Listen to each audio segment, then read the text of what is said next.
Bonjour à tous, j'espère que vous allez bien. Alors, en réponse à, à un de vos messages, j'ai quelqu'un qui m'a dit que mon grain de folie était appréciable. Moi, je crois que sans grain de folie, on va nulle part dans la vie, parce que si on n'a pas un grain de folie, on va rien oser.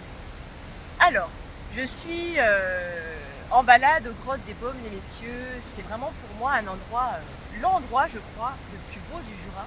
Il y en a d'autres, hein, mais j'adore cet endroit. Donc j'ai fait la balade qui nous mène au-dessus des cascades. Et je me disais, il y a quelques années, je faisais cette montée en courant. Aujourd'hui, j'en suis incapable parce que je ne m'entraîne plus dans ce sens-là. À l'époque, je faisais des trails et voilà, j'y mettais un sens, donc je savais pourquoi je le faisais. Maintenant, je ne cours plus, je fais d'autres sports.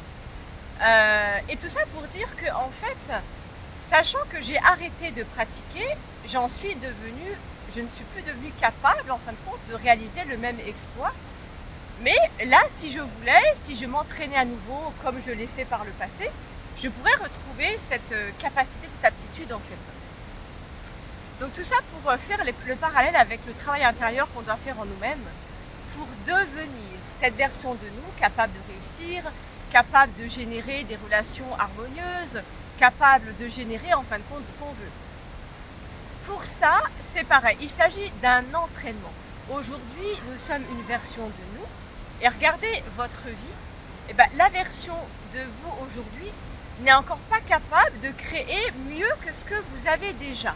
C'est déjà chouette, hein, il y a des belles choses dans votre vie. Mais il faut comprendre que si vous voulez vraiment du meilleur, vous devez vous améliorer.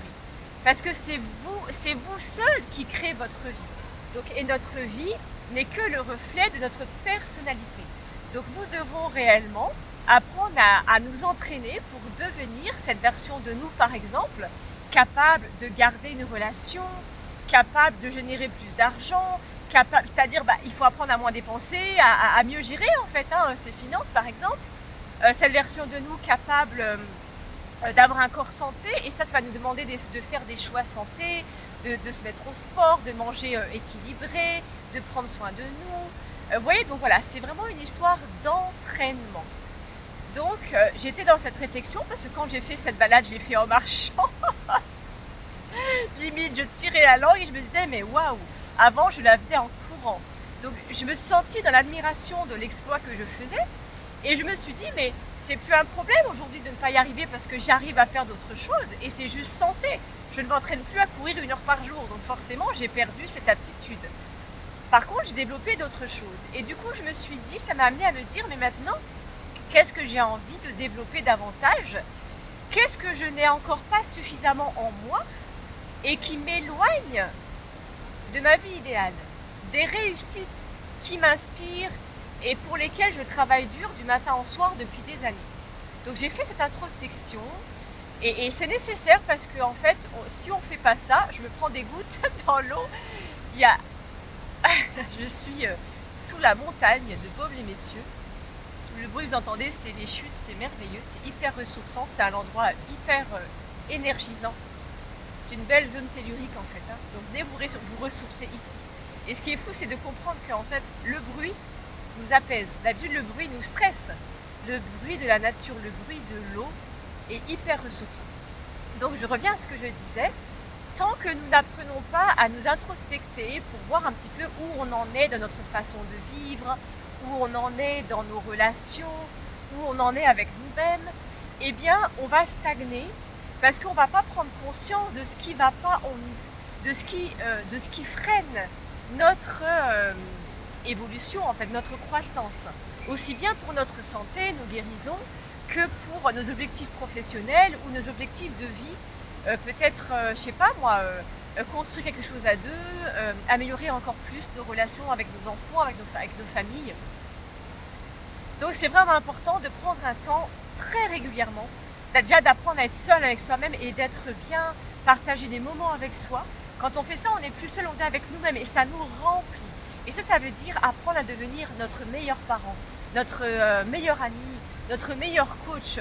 Et c'est ça qui va nous aider en fin de compte à avoir un regard clair sur nos limitations quotidiennes, nos états d'être du quotidien qui, en fin de compte, nous fait stagner dans notre vie. Et ça nous permet aussi d'apprendre à nous regarder avec plus de justesse et à devenir honnête avec nous-mêmes, parce que c'est toujours difficile de se dire il y a ça qui va pas, j'ai merdé à ce niveau-là. Franchement, il faut beaucoup de courage pour ça. C'est un travail d'amour. Donc si on le fait en étant un juge vis-à-vis de nous-mêmes, ça n'ira pas. On doit le faire en étant un parent vis-à-vis de nous-mêmes, un meilleur ami, un grand frère, une grande sœur en fait, un parrain, une marraine, quelqu'un d'aimant. Et c'est comme ça qu'on va lâcher les masques et qu'on va lâcher les résistances en nous, parce que vous savez, dès qu'on veut changer, il y a toujours une grande partie de nous qui résiste au changement, puisque nous sommes des êtres d'habitude. Notre cerveau, il veut l'habitude, il ne veut pas la croissance, il s'en tape. C'est nous, en tant que conscience, qui voulons croître, en fait, et évoluer, grandir, aller mieux et vibrer, en fait. Donc, c'est vraiment important de s'introspecter pour se dire, alors attends, j'en suis là, en ce moment je vis ça, est-ce que c'est cohérent avec mes désirs? En ce moment, peut-être que je subis ça, est-ce que c'est cohérent avec ce que je veux, avec les valeurs, avec l'idée que j'ai d'une belle vie, pour réajuster ses choix, même si c'est pas évident, parce que vous savez, on a tous dépendance émotionnelle en fait. Le cerveau, il est addict à la souffrance, il est addict au sentiment d'attachement, il est addict à nos besoins, il est addict au stress, parce que tout ça c'est du cortisol et de l'adrénaline, qui sont de véritables opiacés pour le cerveau, et on n'a pas conscience de ça, c'est de la chimie. Donc à un moment donné, il faut s'introspecter pour faire l'effort de faire des choix qui seront peut-être inconfortables au départ, mais qui vont servir notre vie, qui vont nous aider à nous élever. Et ça passe toujours par une zone d'inconfort, parce que ça nous demande justement de sortir de notre zone de confort. Donc, on va devoir se dépasser. Le corps, il va dire non, j'ai pas envie, tu feras ça demain. Non, non, je le sens pas. De toute façon, tu n'y arriveras jamais. T'es comme ta mère, t'es comme ton père, puis ci, puis ça. Le corps, il va nous donner envie de souffrir encore, de rester attaché, limité, accro en fait, à nos dépendances, à nos conditionnements, à nos habitudes limitantes. Mais on doit se raccrocher à ce qu'on veut et prendre des moments comme je suis en train de prendre avec moi-même là. Et bien, ça nous ressource tellement. Ça nous donne la possibilité, le courage, la motivation et l'énergie de faire cet effort, de se défaire en fait de nos attaches, de nos conditionnements et de ce qui fait qu'au quotidien on reste dans la même vie médiocre ou limitante qu'on ne veut plus en fait. Donc voilà, c'est vraiment important. Et autre point, prenez conscience que si vous voulez réussir votre vie, réussir sa vie, c'est pas une histoire d'argent, c'est pas une histoire d'acquérir des bons résultats. Réussir sa vie, c'est être heureux en fait. C'est avoir des moments où on se sent bien, c'est avoir une conscience, c'est être présent et se sentir aimé et aimé en fait. Et ça s'apprend. Et c'est pas forcément se sentir aimé parce qu'on est entouré. C'est se sentir aimé parce que nous, on va commencer à nous aimer nous-mêmes en se donnant ce genre de moments-là, ce genre de réflexion et en ayant aussi, en cultivant un nouvel état d'esprit sur nous-mêmes, des nouvelles certitudes, une meilleure considération sur nous, les autres, le monde. La première plus grande des relations de notre vie, c'est nous et nous-mêmes. Si j'apprends à m'aimer, si j'apprends à me pardonner, si j'apprends à avoir une bonne relation avec moi, ça veut dire que dans mes pensées, je vais toujours à un moment donné revenir à être un meilleur parent pour mieux me conseiller, me considérer, une meilleure amie. Je me prends plein de gouttes. C'est apprendre en fait à être vraiment bon envers nous-mêmes, se pardonner, se réconforter, se rassurer, s'auto-coacher mais dans l'amour. Et c'est comme ça qu'on va après être meilleur avec les autres, parce que nous vivons avec les autres ce qu'on est avec nous-mêmes. Et c'est en se priorisant, en améliorant notre relation vis-à-vis de nous-mêmes, qu'on sera aussi des meilleurs parents avec nos enfants, une meilleure amie, un meilleur ami pour nos amis, un meilleur enfant pour nos parents par exemple, etc. Un meilleur patron, un meilleur collègue, un meilleur salarié, et j'en passe. Donc priorisez votre relation avec vous-même, et ça c'est comme tout, ça s'apprend. Il faut un départ. Et c'est comme ce que je disais tout à l'heure, il y a un départ, on ne sait pas faire.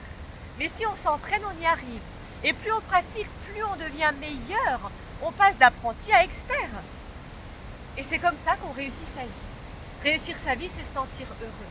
Et quand on est heureux, on fait des choix plus grands, on va oser. Et c'est comme ça que les opportunités vont commencer à abonder dans nos vies pour nous servir et nous rapprocher de nos plus belles inspirations, de nos plus grands rêves. Voilà, merci à vous, à très vite.